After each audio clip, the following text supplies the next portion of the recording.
El pasado 24 de septiembre se publicó en el Boletín Oficial del Estado la disolución de las Cortes y la convocatoria de elecciones para el próximo 10 de noviembre. España, por cuarta vez en 4 años, se reunirá de nuevo un domingo frente a las urnas. En esta ocasión, el 10 de noviembre de 2019. Con anterioridad lo ha hecho el 20 de diciembre de 2015, el 26 de junio de 2016 y el 28 de abril de 2019 de este mismo año. ¿Y por qué? Pues porque, por increíble que parezca, el rey Felipe VI no ha presentado investir a ningún candidato en el mes de septiembre. En este podcast de El Camarote vamos a repasar qué ha ocurrido, qué está ocurriendo y qué puede ocurrir en este proceso que acabará el domingo 10 de noviembre, con las reelecciones generales.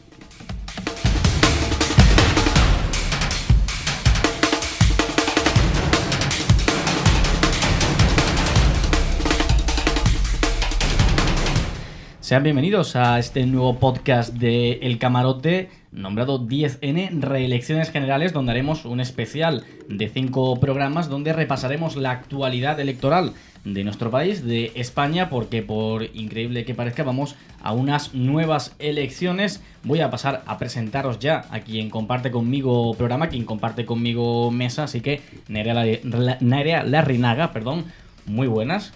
Buena. Bienvenida a este nuevo programa de El Camarote. Aquí todos somos nuevos. Tú ya has estado en Internacionalistas, así que una nueva experiencia política, pero en este caso nacional. No sé si es bueno o malo que estemos haciendo este programa. Pero... Sí. Marta Gil Riesco, muy buenas también. Tú estás más acostumbrada a participar en Horror Vacui. Hoy te tenemos en 10N. La verdad que es un orgullo y tratamos una materia completamente distinta. Sí, la verdad que estoy muy contenta de estar aquí. También un formato completamente distinto, pero bueno, creo que sí que este podcast es necesario y seguramente que sacamos buenas conclusiones. También me acompaña, en último lugar, pero no menos importante, la barba de El Camarote, un asiduo de Internacionalistas. Tú no te has perdido de ninguna, de hecho, y ahora pasar de comentar, analizar política internacional a pasar a comentar política nacional. Puedo España. prometer y prometo que vamos a ser originales. Bien, pues vamos a repasar porque, bueno, parece irrisorio, pero España va de nuevo a unas elecciones, cuarta vez en 4 años. Vamos a repasar un momento porque desde 2015 hasta 2019, en esos 4 años, lo que ha ocurrido es lo siguiente. 2015, elecciones generales. 2016, elecciones generales. 2017, moción de censura rechazada. Al año siguiente, el 18, moción de censura aprobada. Y este año, 2 elecciones generales. Y yo quiero preguntar, a modo de primera impresión, ¿qué está pasando en España en 15 segundos? Creo que han pasado en 5 años más cosas que lo que han pasado en los últimos 20 y tenemos que acostumbrarnos como sociedad y después como nuestros representantes políticos a lidiar con toda esta serie de cosas que han pasado en estos años, ¿no? Y creo que incluso ya saliendo de la esfera política, pero que tiene que ver con la esfera política, estos últimos años han supuesto un cambio completamente social para España y muchos problemas sociales como que han emergido en este tiempo, ¿no? Entonces es bastante importante buscarles la solución desde la base de donde han salido. Un descontento popular que yo no sé si están los políticos a la altura. No sé qué se está viendo una clase de política, un show que antes no se había visto jamás. Cuando el rey no ha presentado a nadie. Cuando no ha presentado a nadie, en este programa lo que se va a hacer es analizar la política española. Lo vamos a hacer desde una perspectiva joven, que no juvenil, que no novata, porque vamos a comentar también nuestras impresiones de qué están haciendo la generación que nos precede. Y vamos a empezar ya con lo que ha ocurrido en España con este audio. Le hago desde aquí una nueva propuesta. Después de escuchar su discurso he recibido el mensaje de alguien muy relevante de su partido, de una persona con mucha autoridad moral en el Partido Socialista, que me ha dicho: he escuchado el discurso de Pedro Sánchez, pídele que os ceda las competencias en políticas activas de empleo. Pues estoy haciendo la recomendación que me ha hecho alguien de su partido. Renunciamos al Ministerio de Trabajo si ustedes nos ceden las competencias para dirigir las políticas activas de empleo en este país.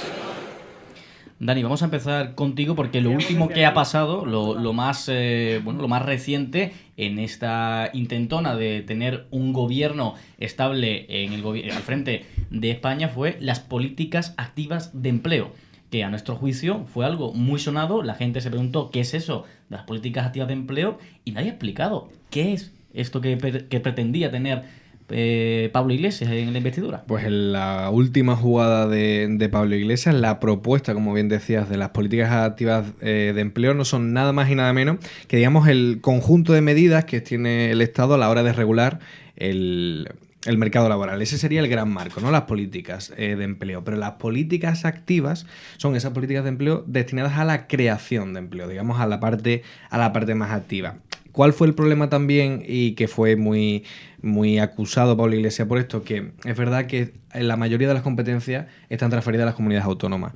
Entonces, ¿hasta qué punto esto era, digamos, un buen reclamo, un buen intercambio por el Ministerio de Trabajo, cuando se han quejado mucho de que no le daban una serie de competencias y estaban pidiendo las competencias de una Secretaría de Estado, no de un ministerio? Aquí esta negociación, que tiene una dotación de 5.700 millones, que no es nada más ni nada menos, al final es verdad que la implementación la llevan las comunidades autónomas, pero lo más importante es que salen de los presupuestos y que sin presupuesto, por mucho gobierno y por muchas competencias que tú quieras, no son posibles aplicarlos, ¿no? Bien, y las PAE, que son políticas de empleo activa para la creación, para la promoción de empleo, que pretendía tener, en este caso, Unidas Podemos para llevarla en esta legislatura, en este gobierno de Sánchez, hablaba de una persona afín al Partido Socialista muy importante que le había pedido, o que le había dicho que le pidiese, en este caso a Pedro Sánchez, que le cediesen esas políticas de empleo, renunciando, como dice, al Ministerio de Trabajo.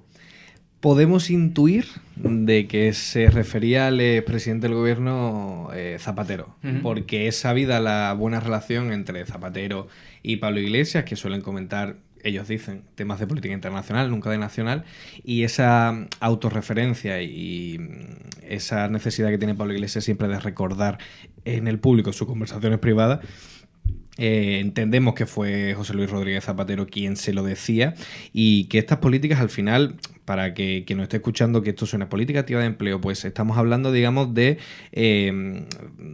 partidas destinadas a la búsqueda activa de empleo, aprendizaje, fomento de trabajos públicos, digamos, como la creación de empleo desde el Estado.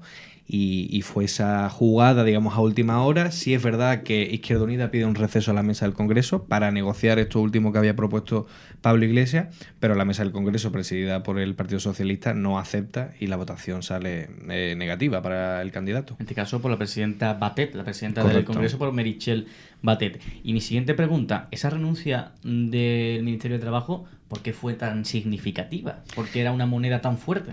Desde que la izquierda existe como izquierda, se construye, digamos, identitariamente en torno al factor trabajo. O sea, a la conciencia de clase, a la clase obrera, ¿no? Y aunque estemos en el siglo XXI, sigue teniendo esa importancia.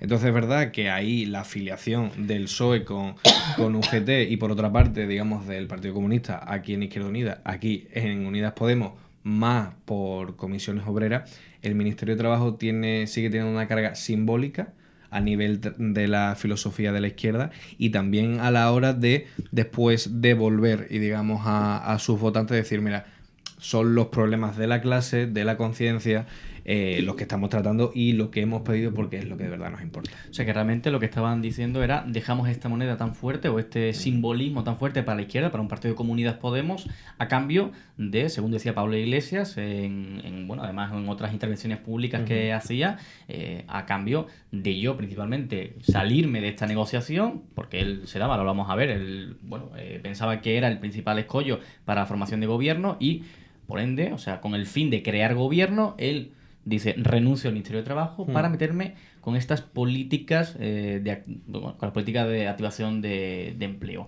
Bueno, es interesante cuanto menos, sobre todo, explicar que estas PAE eran para crear empleo, para estimular el trabajo en España. Sí, además, es verdad, insisto en la idea de antes, ¿no? Además le gritan un poco en el mismo Congreso de eso está transferido a las comunidades autónomas, y es verdad que está transferida a las comunidades autónomas la implementación de esas políticas, pero al final es el Ministerio de Trabajo quien reparte tanto en los presupuestos los fondos que van a tener esas políticas públicas, tanto la transferencia de fondos europeos.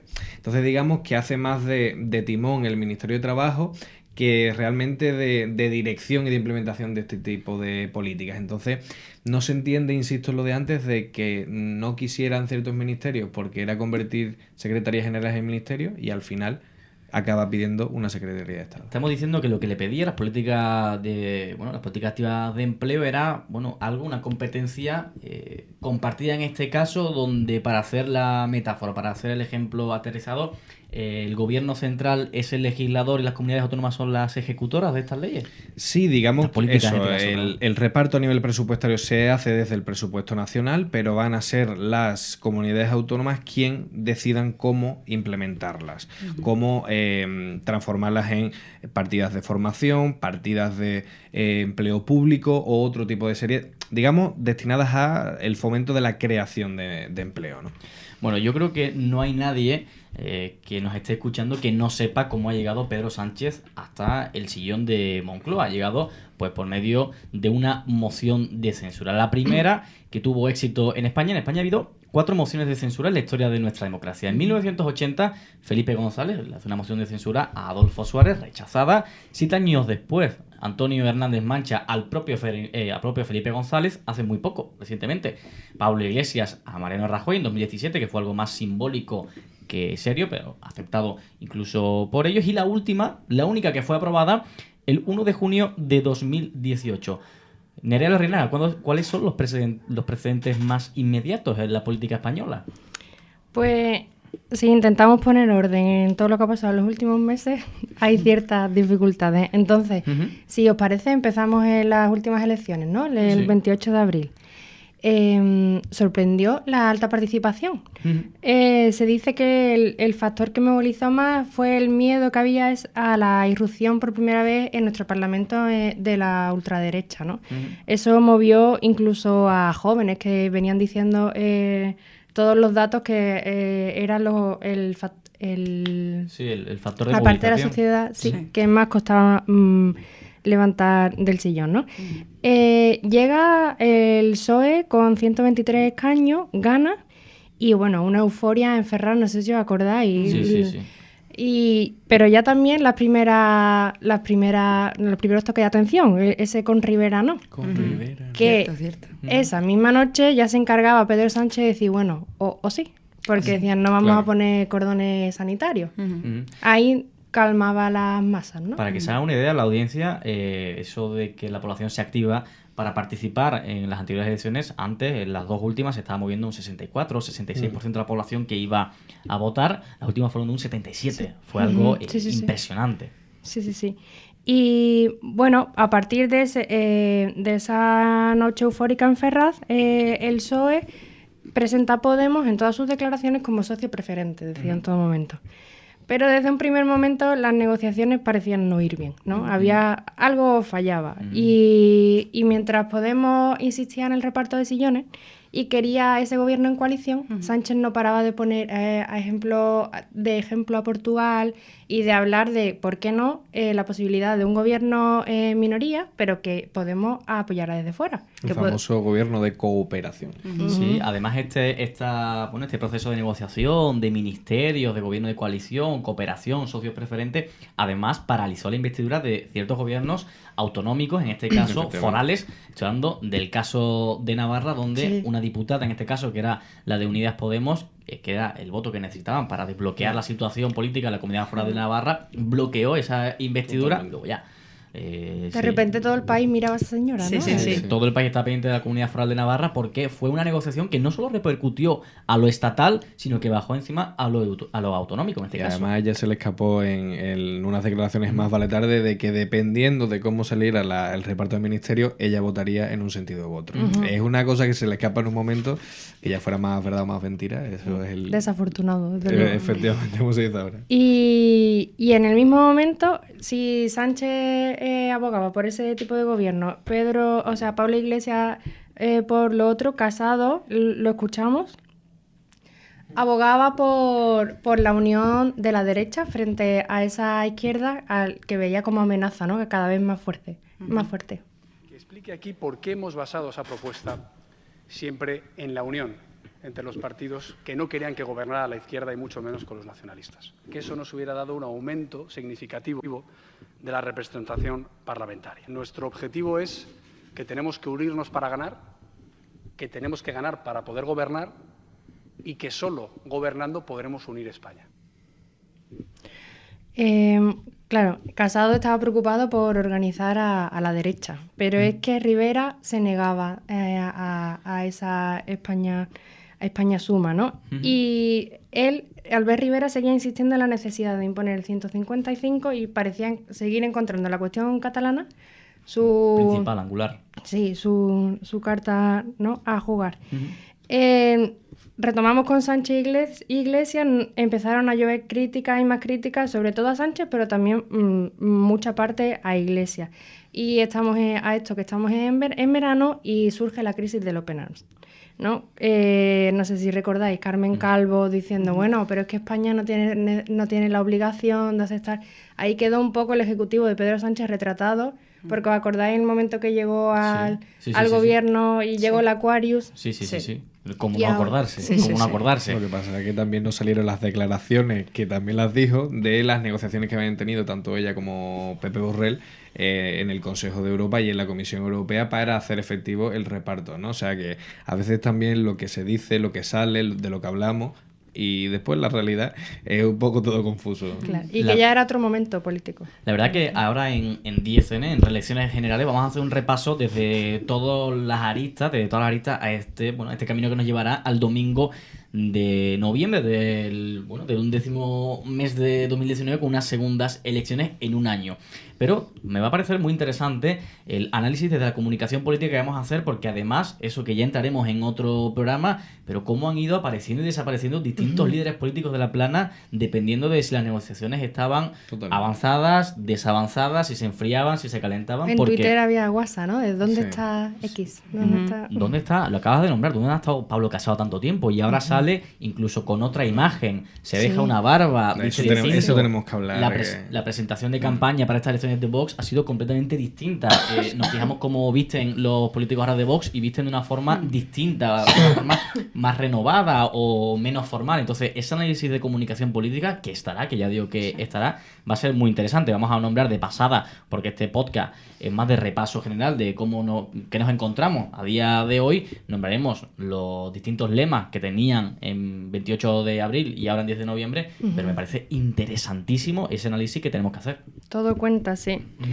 Bueno, pues volvíamos en ese tira y afloja con Sánchez Iglesias y en ese momento Iglesias subía ese vídeo a redes, ¿no? Como en el último momento de decir, bueno, si yo soy el principal escollo, me quito del medio y aún así quiero gobierno con reparto de asientos, pero bueno, me quito del medio si yo soy la dificultad, ¿no? Y a todas, España necesita ya un gobierno de coalición de izquierdas que asuma que los derechos sociales tienen que ser el eje de gobierno. El PSOE dice que el único escollo que evita ese gobierno soy yo. He estado reflexionando en estos días y no voy a ser la excusa para que el PSOE evite ese gobierno de coalición.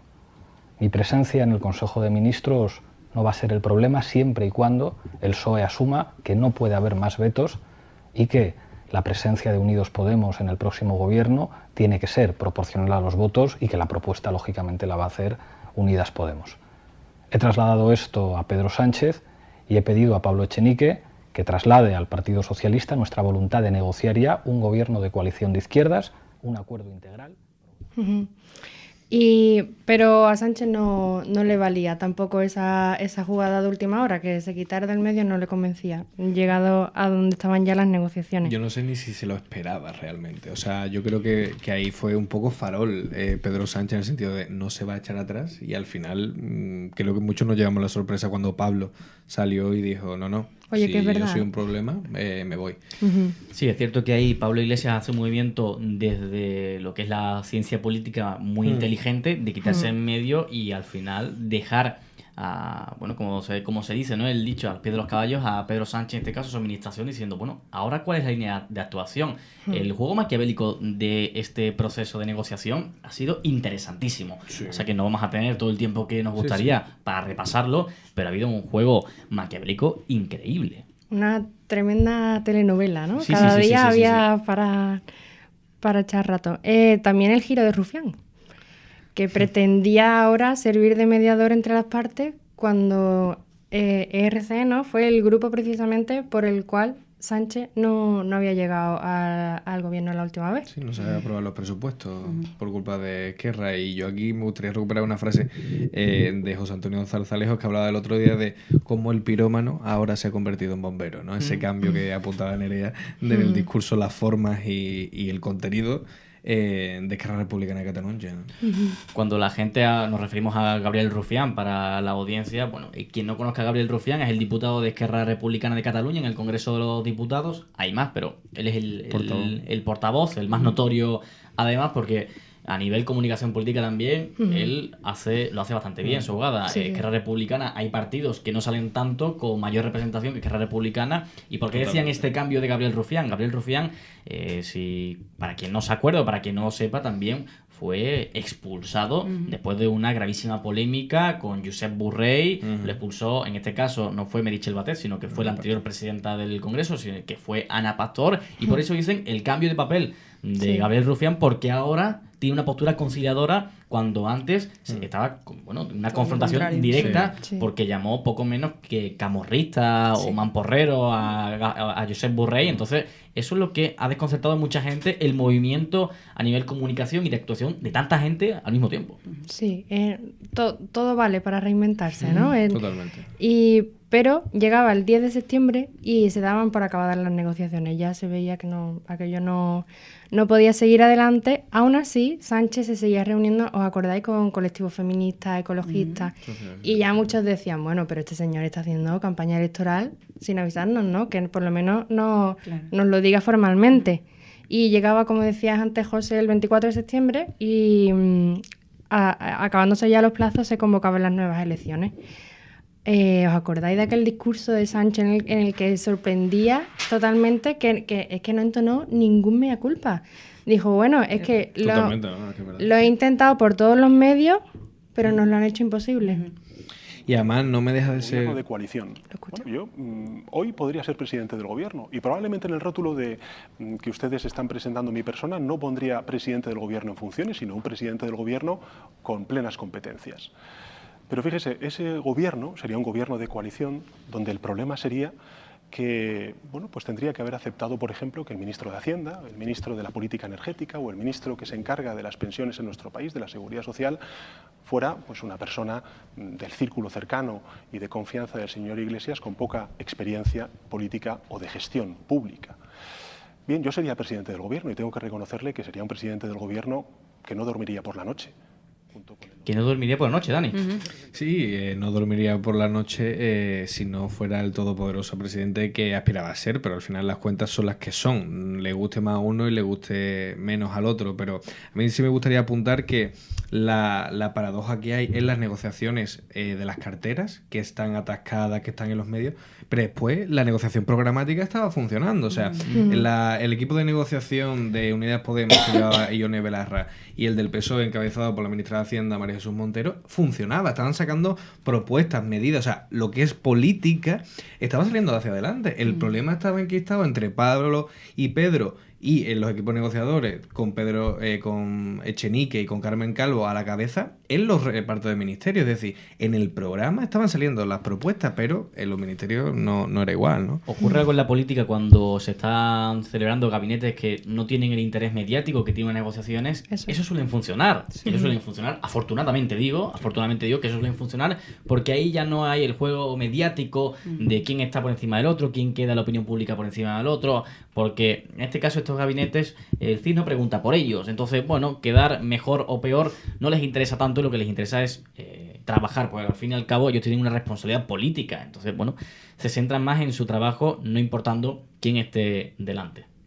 Ellos no ocupan titulares, lo que lo ocuparon eran otros, ¿no?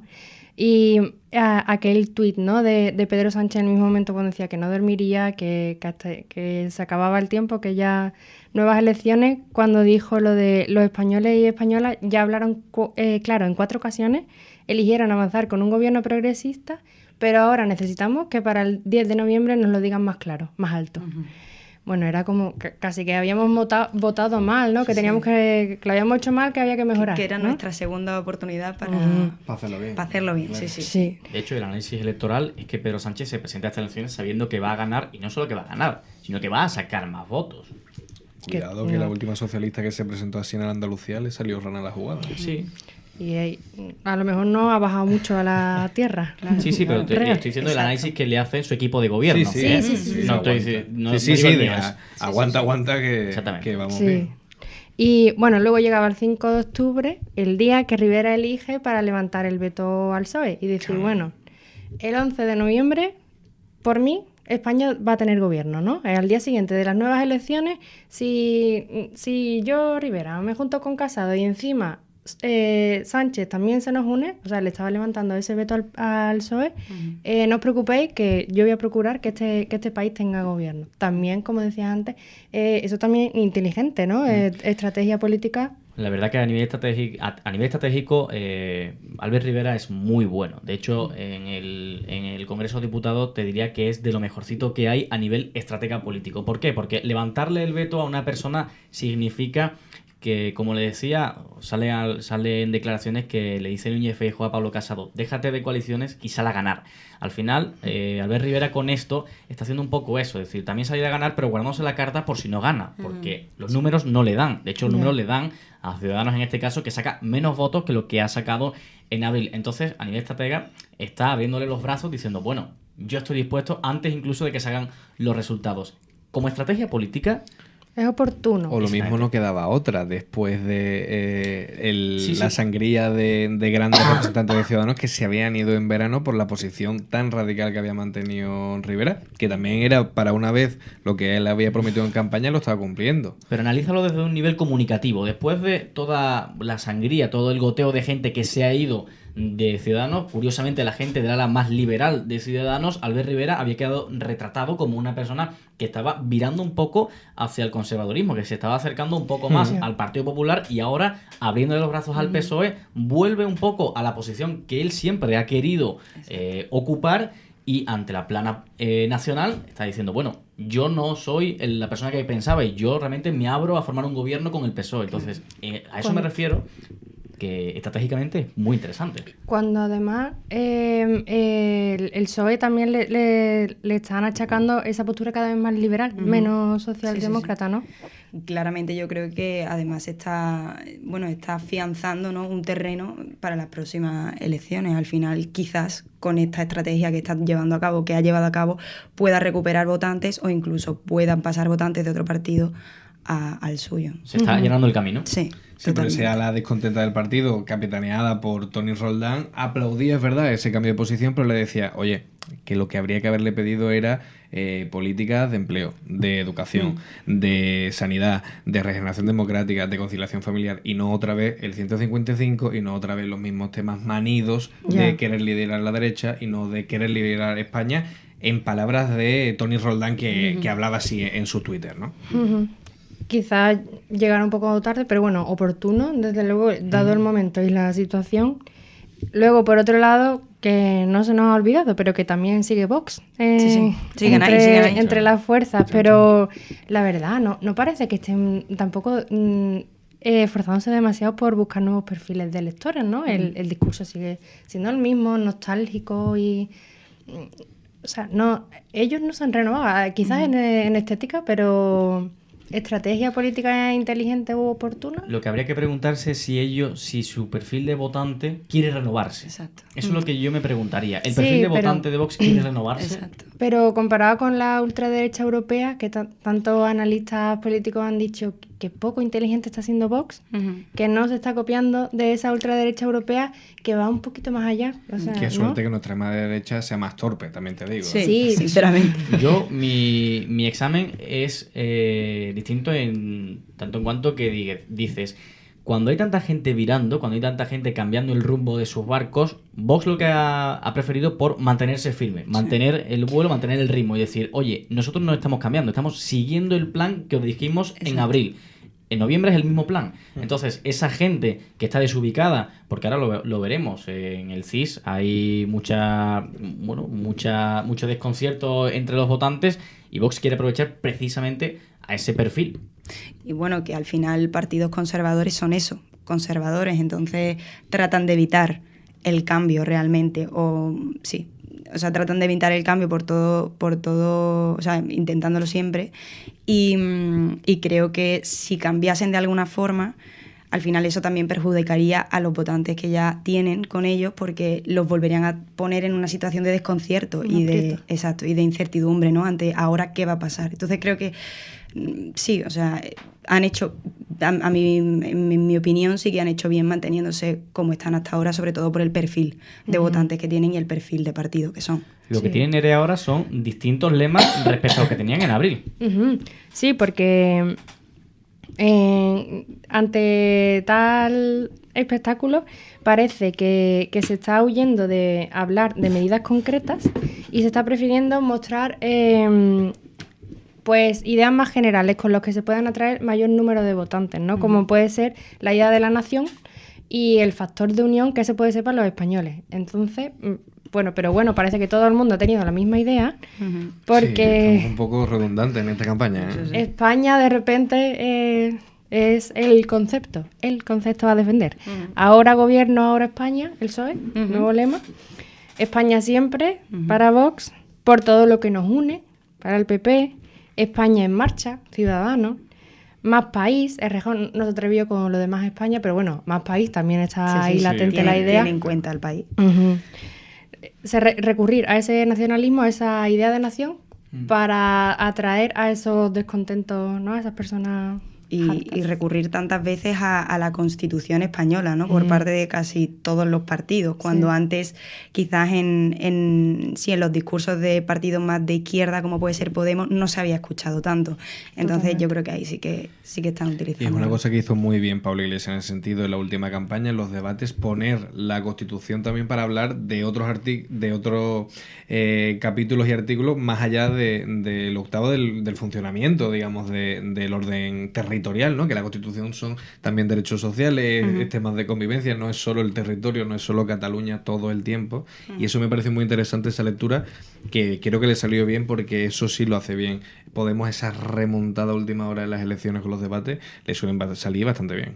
Uno de los directores del Orden Mundial, Fernando Arancón, se prestó a analizar precisamente esto de más país. ¿Por qué más país? Y decía que es que Íñigo Errejón es un loco, es un enamorado de la política sudamericana, y en Sudamérica el concepto de país se utiliza como nación, se utiliza como como elemento de reunión para todas las personas, sin importar qué sientas, sin importar a dónde pertenezcas, si eres gallego, andaluz, en este caso aterrizándolo a España, sino que tú creas en una idea, que tú creas en una regeneración, que te presentes como algo novedoso. Y esa es la intención de Íñigo Errejón a la hora de quitar a España de su lema y meter país. No está renunciando a España, sino lo que está diciendo es, la gente se sienta como se sienta, quiero que esté reunida en esta idea, que al final eso es lo que intentó hacer con Más Madrid.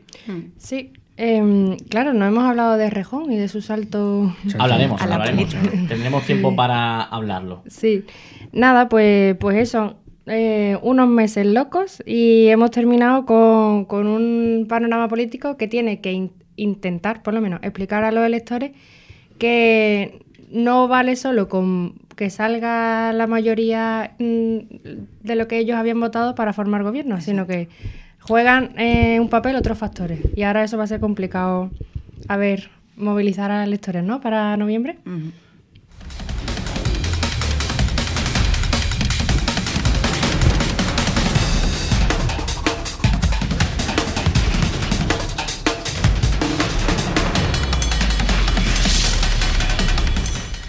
Podríamos decir, sin miedo a equivocarnos, que España lleva ya 4 años sin un gobierno estable, o al menos con continuidad, vamos a decirlo así.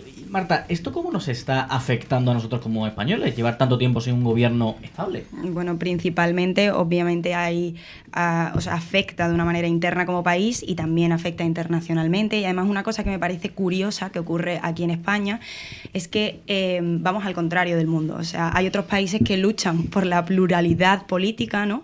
Ya que se considera prodemocrática y que da mucha más libre elección, digamos, a la población para elegir quién quiere que lo gobierne. Y aquí, sin embargo, en España es esta pluralidad política la que nos ha llevado a la situación en la que estamos ahora mismo, ¿no? Entonces creo que eso es relevante, ¿no? A tener en cuenta. Cuanto menos. Exactamente. Luego algo que hay que tener en cuenta es qué puede hacer un gobierno en funciones, ¿no? Qué ha podido hacer el gobierno en funciones, que ha estado durante todo este tiempo liderando España, y qué no puede hacer. Que ahí es donde vienen los problemas. Exacto. Entonces, todo lo que puede y no puede hacer el gobierno en funciones, se recoge en el artículo 21 de la Ley de Gobierno. Y realmente el gobierno en funciones tiene como primer mandato, digamos, facilitar el normal desarrollo del proceso de formación del gobierno que entre después y el traspaso de poderes a ese gobierno, ¿no? Y su gestión se limita únicamente al despacho ordinario de los asuntos públicos. ¿Qué ocurre? ¿Qué es lo que no puede ejercer, por ejemplo, el gobierno? Ciertas funciones como proponer al rey la disolución de las cámaras, tampoco puede convocar a referéndum consultivo ni plantear la cuestión, digamos, de confianza al Congreso, tampoco pueden aprobar el proyecto de ley de presupuestos generales del Estado y tampoco pueden presentar a las cámaras esos proyectos de ley, ¿no? Por eso ahí está la maravillosa figura del Real Decreto que tanto se han usado en estos años de gobierno en funciones, tanto ahora con Pedro Sánchez como lo hizo Mariano Rajoy, y es que al final lo que estaba diciendo Marta, o sea, todos los viernes había Consejo de Ministros y se sacaban cosas, es decir, aunque no haya la totalidad del Poder Ejecutivo de todas sus funciones, pasan muchas cosas y siguen pasando, ¿no? Cuando hablamos de Real Decreto Ley, para la audiencia es una ley sin necesidad de ser votada, hablando de forma muy llana, sin ningún tipo de complicación. Es decir, el gobierno saca una ley unilateralmente, vamos a decirlo. Sí, la propuesta nace del Ejecutivo. Exactamente, la propuesta nace del Ejecutivo, es un Real Decreto Ley, y cuando no hay un Parlamento, el gobierno funciona así, con reales decretos leyes, en vez de con leyes votadas por todo el mundo, pasando todo el proceso. Esto no es más menos democrático, esto ya es a juicio de cada uno, esto es lo que está estipulado cuando hay un gobierno en funciones. Exacto. Sí, tiene que tener ese apoyo parlamentario, pero es verdad que no esa iniciativa, ¿no? Que es curioso y que tanto se ha usado, que al final es la mayoría de leyes que están saliendo y no hay iniciativas nuevas, ¿no? Bueno, y para la tranquilidad de los españoles, en cierto punto, ¿no? Se habla de que realmente hay sectores que no han sufrido tanto este gobierno en funciones, digamos, como por ejemplo el sector educativo, el de la sanidad, aunque luego si pensamos que para muchas zonas de España que nos hayamos mantenido así, por ejemplo en Andalucía, no es algo tampoco positivo, pero bueno, al menos no ha habido algún cambio a peor. Y sí que es cierto que el ámbito que realmente más sufre es el de la licitación de obra pública. Hay datos del SEOPAN que hablan de que los concursos de obra civil de las administraciones públicas han caído un 18% desde que tenemos este gobierno en funciones, con unos 3.506 millones de euros. Y esto obviamente ha afectado a los puestos de trabajo, ¿no? Cada vez hay menos puestos de trabajo para este sector. Como también ha afectado a otros sectores como son el campo, la agricultura, la ganadería, la pesca, ¿no? Porque, por ejemplo, la próxima reforma de la PAC, de la Política Agraria Común, estaba prevista para 2020, pero bueno, después de todos estos meses de gobierno en funciones, evidentemente la PAC no se ha tenido en cuenta y no se ha podido hacer nada con ella. O sea, que el titular que tú nos estás trayendo es que lo más afectado cuando hay un gobierno en funciones, cuando no hay estabilidad política, es primero la obra pública y después la clase obrera, que es quien más lo está sufriendo. Sí, totalmente. Los sectores más, ganadero, pesca, agricultura, gente que ha trabajado toda la vida, al final es quien más está sufriendo esto, ¿no? O sea, que ahora mismo quien se está viendo más beneficiado por el tiempo del que está disfrutando ahora, que la obra pública está más paralizada, es José Luis Ábalos, ministro de Fomento, porque hay poco que hacer ahora mismo en Fomento. Básicamente. Sí, lo que pasa es que aquí, y voy a echarle un capotazo a la Constitución, para los grandes críticos del modelo descentralizado, para estas cosas también sirve. Es decir, hemos tenido 2 grandes periodos de gobiernos en funciones y España no se para. Es decir, la posibilidad de tener administraciones descentralizadas es que si en este caso uno de los estamentos ahora mismo coincide que es el nacional, no funciona, el resto de administraciones pueden seguir funcionando. Correcto. O sea, eso para mí es uno de los grandes si le llegan fondos. Efectivamente, Claro. O sea, la precaución que están teniendo y que hoy, nada más y nada menos que sabíamos que se han sacado 4.500 millones finalmente para las comunidades autónomas, precisamente para lo que está diciendo Nerea, ¿no? O sea, que tú aquí le das un punto a favor a este cuasi federalismo que tiene España como forma de organización de gobierno. Siempre sí, vamos un capotazo a los padres de la Constitución. Bueno, y capotazo vamos a decir que en el tema económico, ¿no? Economía doméstica del país, obviamente hemos tenido épocas peores, obviamente. Correcto. Pero bueno, eso no significa que realmente también estos meses no estén afectando negativamente al crecimiento económico de España, porque se están posponiendo, por ejemplo, ejemplo, inversiones, se está superponiendo un coste de oportunidad bastante complicado de después poder superar, ¿no? Y existen ya 37 propuestas de ley registradas desde 2016 que no han podido avanzar en tema económico interno del país. Luego, en el aspecto internacional, hay unas cuantas cuestiones bastante considerables, o sea, a tener en cuenta. Por ejemplo, en temas de exportación, España está sufriendo también durante esta época y creen que es necesario renovar cargos, porque ¿qué ocurre? Por ejemplo, la Compañía Española de Seguros de Crédito, a la exportación no tiene presidente ejecutivo porque nosotros realmente no tenemos un ejecutivo central que se mantenga en el poder, ¿no? Entonces el gobierno no puede hacer nombramientos de altos cargos y esto afecta obviamente a las inversiones, como por ejemplo la construcción del Canal de Panamá o el AVE a la Meca. Esto es muy interesante lo que comentas, sobre todo me quedo con una palabra que el oyente puede preguntarse, oye, ¿esto qué es? Porque este es un elemento económico bastante interesante. Esto que hablabas del coste de oportunidad que está acusando esta inestabilidad política en España. El coste de oportunidad, para hacernos una idea, es si yo, por ejemplo, hago helados y hago 3 helados, pero si yo maximizase mis capacidades e hiciese 5, el coste de oportunidad es 2. Es decir, mi inactividad, mi inacción, lo que estoy dejando de hacer, en este caso son 2 helados. Aquí lo que estamos leyendo, la lectura es que España sigue produciendo, pero está acusando el coste de oportunidad porque de tener un gobierno estable podría hacer mucho más. Claro, el mundo no se para. Exacto, podría ser muchísimo más eficiente y efectivo. O sea, sí, todo lo que se está llevando a cabo. Entonces, la lectura es que España no deja de hacer, pero está dejando de hacer al máximo de sus posibilidades. Exacto, Sí, exacto. por ejemplo, un tema que hablaba Marta, del tema de nombramiento de cargos públicos internacionales, nos ha costado, digamos, o nos ha podido costar la presidencia del FMI, que sonaba muy fuerte desde la candidatura europea, Nadia Calviño, la actual ministra de Economía, pero que ante la inestabilidad en España, en el tema de los pactos, no ha sido finalmente propuesta y ha salido otra candidatura, ¿no? Sí, además, en tema internacional, algo bastante candente, menos mal, ¿no?, que ya se le está dando voz al tema de la lucha contra el cambio climático. En España vamos bastante retrasados, ¿no? Porque a pesar de que el Acuerdo de París se cerró el 12 de diciembre de 2015, no se llegó a aprobar esa ley que hacía que España realmente tuviese que cumplir sus compromisos con respecto a la reducción de gases de efecto invernadero. Y obviamente, durante la legislatura de Sánchez tampoco se ha aprobado esta ley.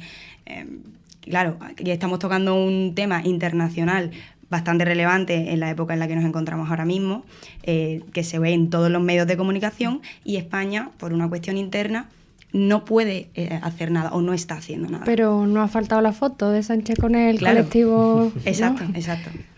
Y bueno, ya capotazos, si seguimos con capotazos como empezó mi amigo Dani, para levantar un poco el ánimo en cuanto a turismo, hemos tenido los mejores números desde los últimos 15 años. Pero bueno, esto no sé si se debe si realmente se debe al gobierno o se debe a la costa tan maravillosa que tenemos en España. Bueno, y también quizá el interior, vamos a hablar de la y el España interior rural, también, hombre, el por interior favor. también. España de entrada Lo siento, España de entrada está en el top 3 de países con más patrimonios históricos de la humanidad declarados por la ONU, y además la Organización Mundial del Turismo, su sede central está en Madrid. La única.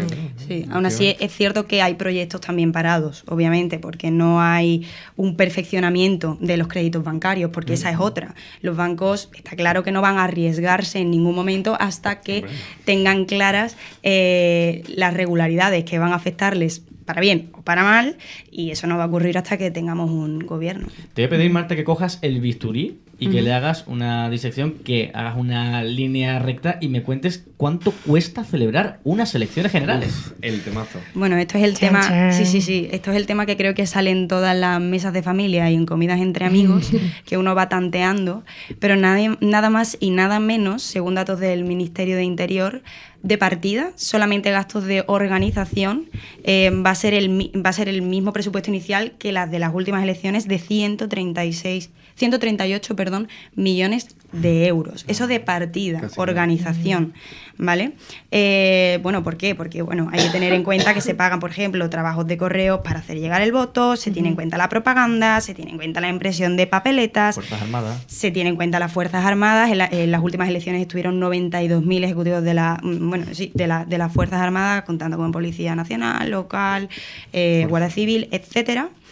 Y también, pues todos los gastos que se disponen para las urnas, las cabinas de votación, las papeletas, etcétera, etcétera, etcétera. Bueno, los manuales, incluso los manuales de instrucciones para los miembros de cada mesa. Es verdad. Eso también hay que pagarlo. Yo creo que son 8.000 municipios, ¿no? Los que tenemos posibilidad de votar y es algo tremendo. Manuales se imprimen, si no me falla el número, unos cuantos, ¿eh? 8.000. Por eso te digo. Bueno, o sea, 138 millones de euros. Eso de partida, contando con la organización únicamente. Y luego algo que, bueno, sí, un tema muy candente fue esta reforma que se hizo de la ley electoral, ¿no? Que la acordaron para estas segundas elecciones, reducir un poco el gasto. Hablábamos de un 30% de reducción en cuanto a los votos y escaños obtenidos por cada candidatura, es decir, bueno, se ha hablado de una reducción, pero realmente quiero que ahondemos un poquito en qué significa esta reducción realmente y a quién afecta más esta reducción, a peor, digamos, en cuanto a cada partido político, ¿no?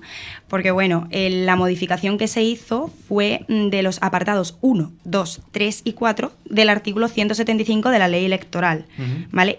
Y, a mi parecer, va a desfavorecer sobre todo a los partidos más grandes. ¿Por qué? Bueno, lo explico.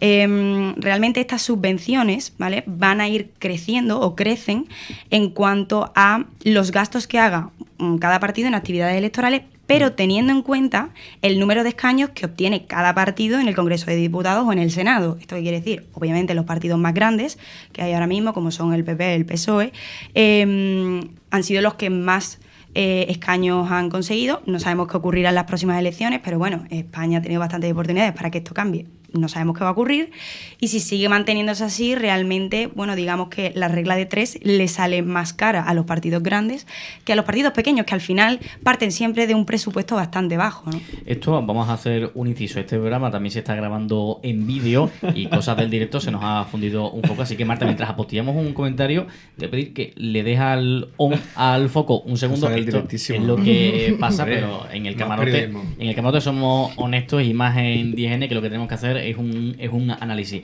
pero es muchísimo dinero. 138 millones de euros. Los presupuestos generales del Estado de 2019, presupuestos generales del Estado, en fin, sabemos que hay una complicación bastante importante con los presupuestos generales del Estado ahora mismo en España, porque se está manejando el país con los de Montoro, que ya quedan Rajoy algo atrás, y a los que el propio gobierno que está ahora mismo decía que eran, bueno, era una salvajada, poco menos que una salvajada, aquellos presupuestos generales. Sí. Esos presupuestos generales, o los que se han aplicado este año 2019, recogen una inversión de 335 millones de euros para el AVE extremeño, tan famoso AVE extremeño, pues con unas, las elecciones son la mitad del presupuesto de la partida que destinan al AVE extremeño, y 35 millones de euros para la línea ferroviaria entre Mérida y Puerto Llano. En fin, que falta les hace, se lo merecen desde hace muchísimos años. Un cuarto de celebrar unas elecciones. La verdad que el costo de ir a unos comicios es elevadísimo. Hay muchísimas partidas, muchísimos sueldos que también se tienen que pagar en unas elecciones generales. Gracias, Marta. Qué caro es ir un domingo a votar. Sí, realmente es carísimo. O sea, ya os digo que de partida, ¿vale?, lo que se le pagaba a cada partido político, para la redundancia, sin tener en cuenta este 30%, perdón, de reducción, era de 21.167,64 euros por escaño conseguido, ¿vale? Lo que ahora se convertiría más o menos en unos 14.200 euros por cada escaño que obtengan en el Congreso. Y luego, en cuanto al límite de gastos electorales, que en el artículo 175 se habla de que realmente hay un gasto límite de 0,37 euros por el número de habitantes que corresponden a la población de derecho que existe, digamos, en la circunscripción donde va a presentar sus candidaturas cada partido. Ha habido también un cambio, y ahora se habla de que se va a reducir ese límite a un 50%. Bueno, esto también creo que desfavorecerá a los partidos grandes, ¿no?, que suelen conseguir mayor número de votos en ciudades con más habitantes, aunque luego, bueno, el tipo de voto que tenemos lo cambia todo un poco, ¿no? Pero hemos dicho que pasaba de 21.000 a 14.000 con esa reducción del 30%. del 30%. Os voy a postear un comentario para que seamos verdaderamente conscientes de cuánto cuesta, de cuánto es la subvención de sacar un diputado, en este caso, para un partido. ¿Sabéis cuánto vale un niño, una niña, un alumno, en este caso en la enseñanza pública del Estado, un año? Sorpréndenos. 7.861 euros. Es decir, lo que cuestan todos los diputados antes de la reforma, es decir, antes de quitar ese 30%, se paga un año entero a 942 alumnos en cualquier escuela pública de España. Y un profesor de secundaria de un instituto público, el sueldo anual es de 25.000 euros, de 25 a 35.000 euros anuales. Es decir, estamos hablando de que por sacar un diputado se pagan muchas cosas. Y yo entiendo que la balanza siempre hay que repartirla. Es decir, como dice mucha gente y con la que yo estoy de acuerdo, hay que tener para todo. Es decir, hay que darle dinero a todo. No hay que decir, bueno, esta es la prioridad, destinamos todos los fondos. Pero bueno, seamos conscientes también de que se pagan muchas cosas con unas nuevas elecciones. Y yo creo que realmente ya es que uno tiene que ver que no son unas nuevas elecciones, es que realmente desde 2015 a 2019 llevamos 4 elecciones generales que han sido muy, muy caras. O sea, a España le ha sido un coste de más de 500 millones de euros. Entonces, realmente ese presupuesto en 4 años, presupuesto doméstico, interno, que después, como hemos visto, afecta de otra forma también a la parte internacional, digamos, o a la esfera internacional, y a toda la población española, son cifras muy, muy grandes. No, bueno, está claro que por barba es un dineral, y ese dinero que reciben los partidos políticos, que ya era hora que les doliera un poquito más, lo ha notado ya, por ejemplo, el PP, ¿no? O sea, se ha notado mucho cuando ha perdido de 133, 132, si no me equivoco, en la última, a casi la mitad, 66, 67, si cuentas o no a Navarra Suma, que el Partido Popular ha tenido que hacer grandes reformas en la financiación, porque es verdad que, claro, ha acostumbrado históricamente a tener unos muy buenos resultados electorales, sobrepasando normalmente los 100 escaños. Ahora ha habido que haber un recorte en Génova, y aquí dejo la nota cómica, que están empezando a cobrar el café en Génova 13.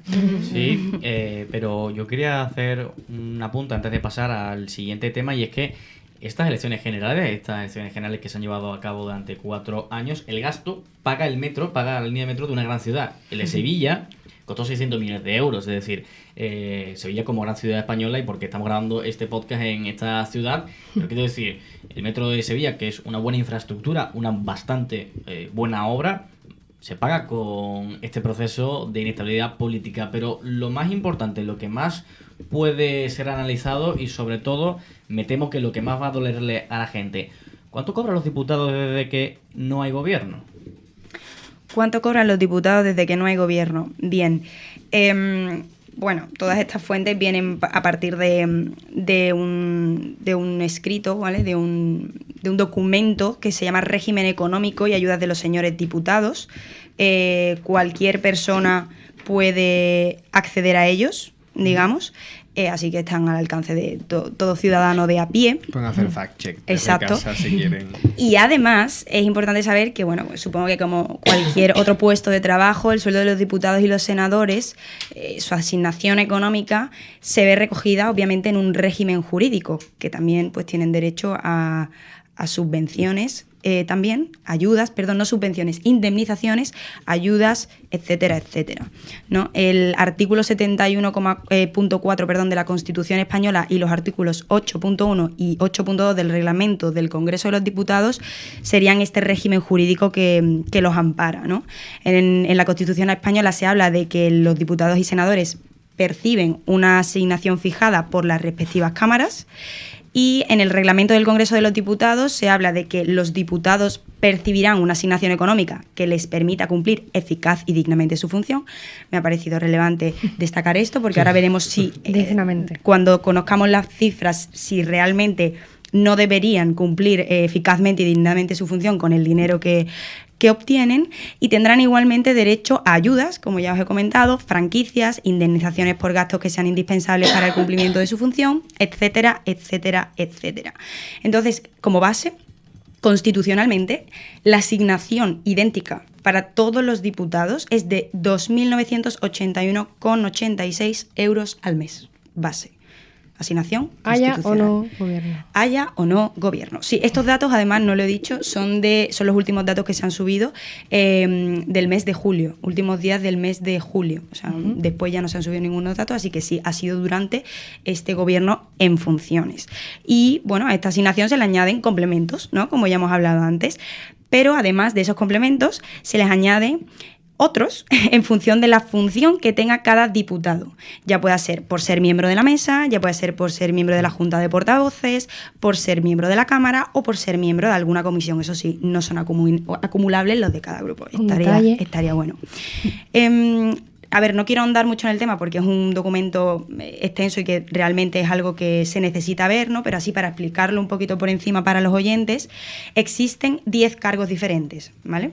En orden jerárquico, desde el más importante, digamos, hasta, no menos importante, pero bueno, orden jerárquico, ¿no? Está el de presidente, el de vicepresidente, bueno, los vicepresidentes, secretarios, portavoces, portavoces adjuntos, presidentes de comisión, vicepresidentes de comisión, secretarios de comisión y el portavoz adjunto de comisión.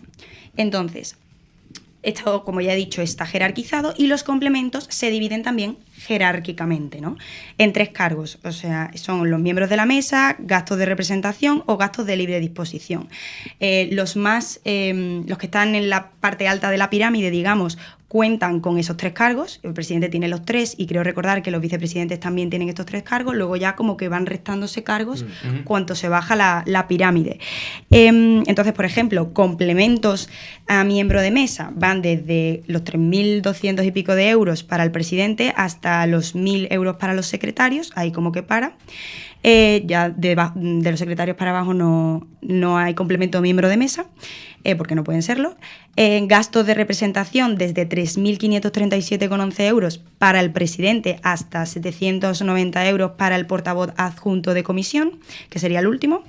Y gastos de libre disposición que van desde los 2.900 euros para el presidente hasta 701 para los portavoces adjuntos. Bien, pues la verdad que las cantidades son de vértigo de cuánto están cobrando los diputados mientras no están cumpliendo su función al menos con normalidad. Sigue habiendo esas comisiones de diputados, pero al menos con normalidad. En este análisis también hay que entender, como mucha gente dice, bueno, hay diputados que no tienen la culpa sencillamente de lo que está ocurriendo porque no han podido hacer otra cosa. ¿Quieres contar algo más, Marta, antes de pasar a unos datos? Para terminar, porque creo que esto también va a poder abrir un poquito de debate, ¿no? Sí que ha habido diputados y diputadas que han rechazado o han intentado devolver, no la gran mayoría, pero algunos lo han intentado, las indemnizaciones y ayudas que reciben, ¿no? Y creo que es importante que los oyentes tengan en cuenta qué son estas indemnizaciones y por qué se las dan y por qué quizás algunos quieran devolverlas, ¿no? Mensualmente a los diputados de circunscripciones distintas a Madrid se les da 1.921,20 euros por eso de no estar circunscritos en Madrid y por eso de tener que moverse, digamos, ¿no? Y 917 para los que sí están electos por Madrid. Más adelante pues hay gastos de transporte, gastos de viajes oficiales, comunicaciones y por supuesto existen subvenciones a grupos parlamentarios. Esta subvención es fija, ¿vale? Y es de 29.026,4 euros mensuales. Y luego tienen una subvención variable en función del número de diputados que cada uno de los grupos tenga, de 1.670 euros por diputado. Sí, aquí entra también un factor, ¿no? Yo no estaría tan en contra de estas cifras desorbitadas por el tema de movilidad, por el tema de desplazamiento, si de verdad hicieran un trabajo efectivo por su circunscripción, por su provincia, ¿no? Un poco a la manera británica de tener una oficina. Oiga, yo soy diputada por Cádiz o por Barcelona y yo en mi circunscripción, en mi provincia, tengo una oficina de atención al ciudadano para llevarle los problemas después a Madrid realmente de lo que me han dicho. Como eso no pasa, para que se lo gasten como lo hacía el señor Durán y Lleida en las noches del Palace, pues la verdad es que no es rentable, ¿no? Bueno, eso ya será juicio, ya habrá que verlo, pero de momento, por ejemplo, una de las indemnizaciones que me ha llamado bastante la atención, creo que también existen las indemnizaciones por vivir fuera de tu ciudad, en este caso la que hablaba de 1.900 euros para los que no están circunscritos a Madrid. pero los que están circunscritos a Madrid, esos 900 euros, llama la atención cuanto menos decir... realmente, no lo entiendo. Claro, No lo entiendo. realmente, si cuenta con la misma base por la que se le da a la gente que no está en Madrid, realmente no tiene ningún sentido, ¿no? Y además no hemos contado de transportes y dietas. Claro. Además eso es Sí. a contrarreembolso lo que tú has Exacto. gastado, Exacto. cuenta cero. Y obviamente todos los viajes que se deban hacer por el bien del gobierno español, ya sean internos, digamos, dentro del país como fuera, ronda, digamos, la dieta que se les da de 120 a 150 euros de transporte.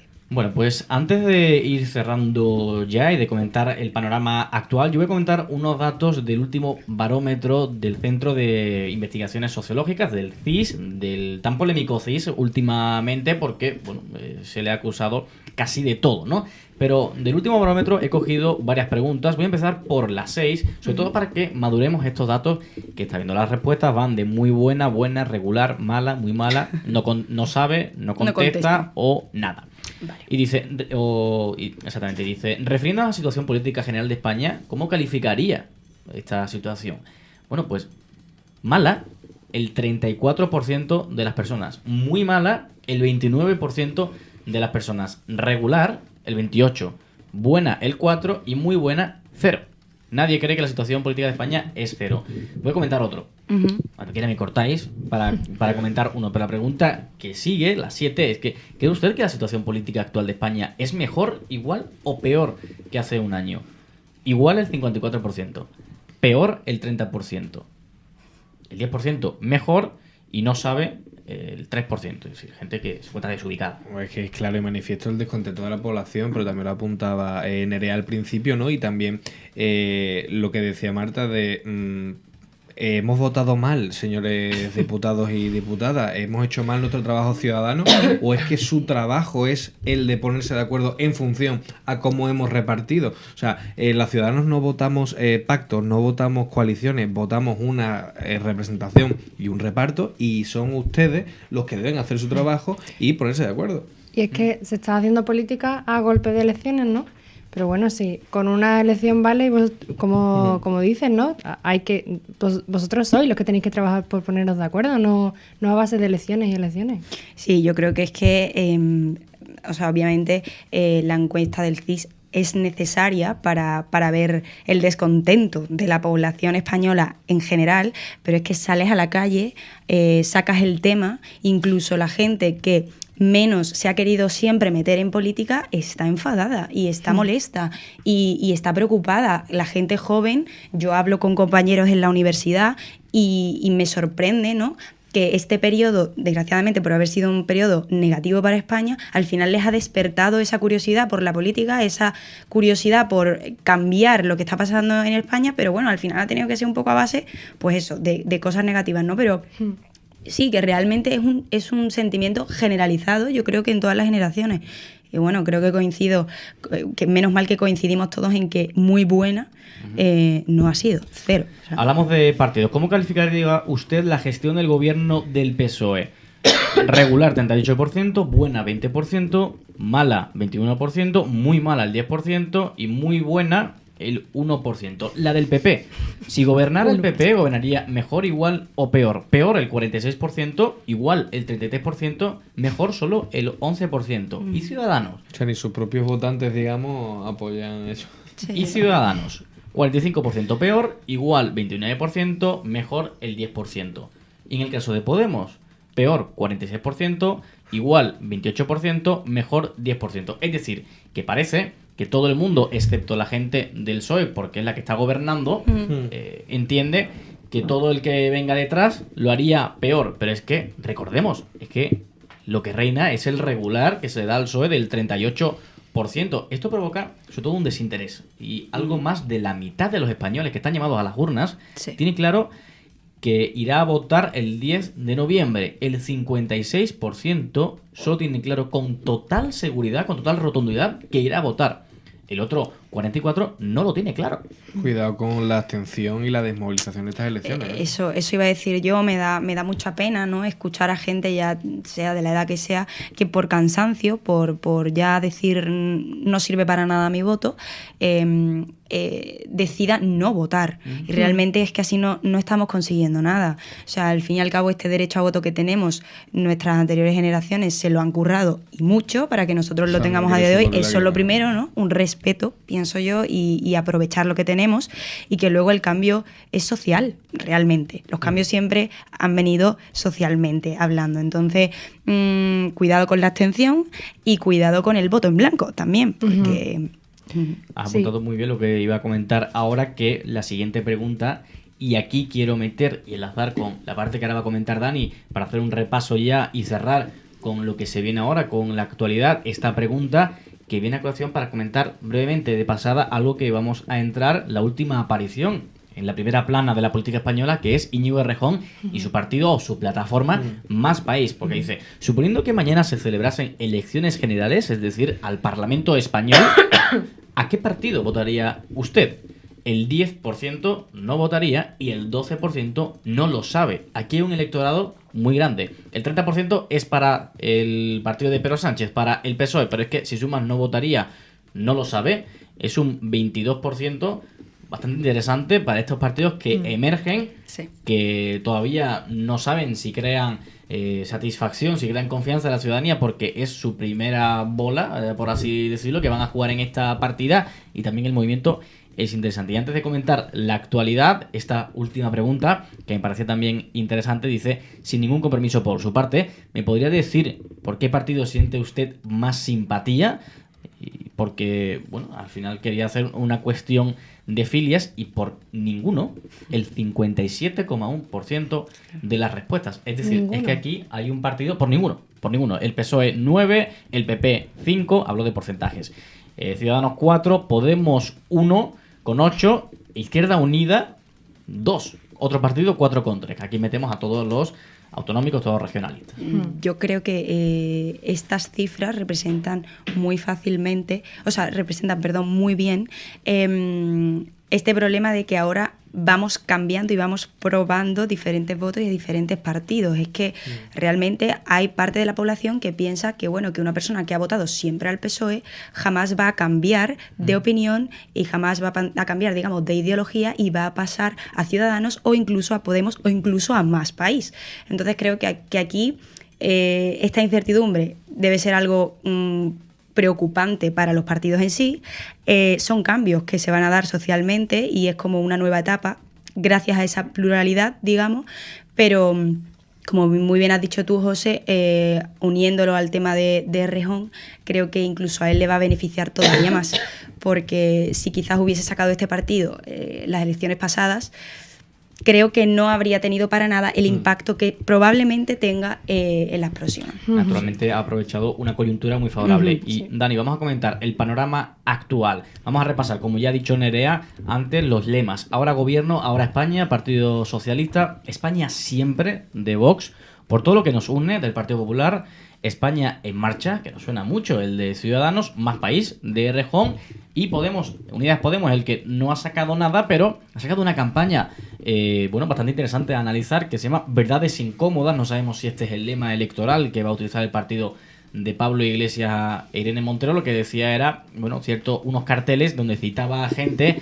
y os leo la cita rápidamente. El cartel más famoso son 3 citas y dice: todo el mundo sabe que el verdadero socio preferente de Pedro Sánchez es Ciudadanos, verdades incómodas. El banco que desahució a mi vecina controla casi todo lo que leo, veo y escucho, verdades incómodas. Tengo más formación que mis compañeros de trabajo, pero cobro menos por ser mujer, verdades incómodas. Panorama actual, Dani.